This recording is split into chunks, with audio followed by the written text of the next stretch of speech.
খুলনায় 11 দলীয় ঐক্যের নির্বাচনী জনসভার খবর জানাতে সরাসরি যুক্ত হচ্ছেন সহকর্মী শফিক মুন্সি। শফিক, খুলনা সার্কিট হাউস ময়দানে কিন্তু লোকারণ্য হয়ে গেছে এবং এখানে বেলা 2:30টায় বাংলাদেশ জামাত ইসলামের আমির ডাক্তার শফিকুর রহমান বক্তব্য রাখবেন বলে আমরা জেনেছি এবং এই ময়দানে মূলত জামাত নেতৃত্বাধীন যে 11 দলীয় জোট আছে সেই জোটের জনসভা শুরু হবে। আমরা যে বিষয়টি জেনেছি যে খুলনার এই সার্কিট হাউস মাঠে আজকের এই জনসভার পূর্বে কিন্তু আরো দুটি জেলায় একাধিক জনসভা এবং একাধিক পথসভায় অংশ নিয়েছিলেন বাংলাদেশ জামাত ইসলামের আমির ডাক্তার শফিকুর রহমান এবং তিনি প্রতিটি জায়গায় যে বিষয় উল্লেখ করেছেন যে দেশের এই পূর্ব দক্ষিণ অঞ্চল খ্যাত খুলনা বিভাগে আলাদা কৃষি এবং মৎস্য খাতে তিনি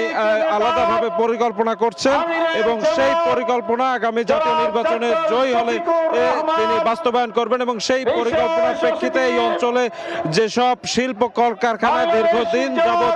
বন্ধ আছে সেসব শিল্প কলকারখানা খোলা হবে। একই সাথে কিন্তু তিনি আজ সকালের প্রথম যে জনসভাটি যশোর ঈদগাহ মাঠে অনুষ্ঠিত হয়েছে সেই যশোর ঈদগাহ মাঠে কিন্তু তিনি বক্তব্য দেওয়াকালে প্রতিশ্রুতি দিয়েছেন যে তিনি যদি নির্বাচনে জয়ী হন তবে যশোর পৌরসভাকে তিনি যশোর সিটি কর্পোরেশনে উত্তীর্ণ করবেন। যশোরের পর কিন্তু তিনি সাতক্ষীরার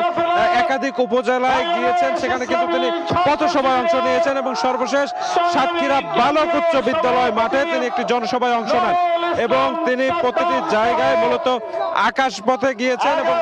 আজ খুলনা সার্কিট হাউস ময়দানে তার এই জনসভা অংশগ্রহণের পর সর্বশেষ সন্ধ্যায় বাগেরহাটে তিনি আরেকটি জনসভায় অংশ নেবেন এবং এর মাধ্যমে খুলনা বিভাগীয় সফর তার সমাপ্তি হবে। এই ছিল আমার কাছে খুলনা সার্কিট হাউস ময়দান থেকে বাংলাদেশ জামাত ইসলামের আমির ডাক্তার শফিকুর রহমানের যে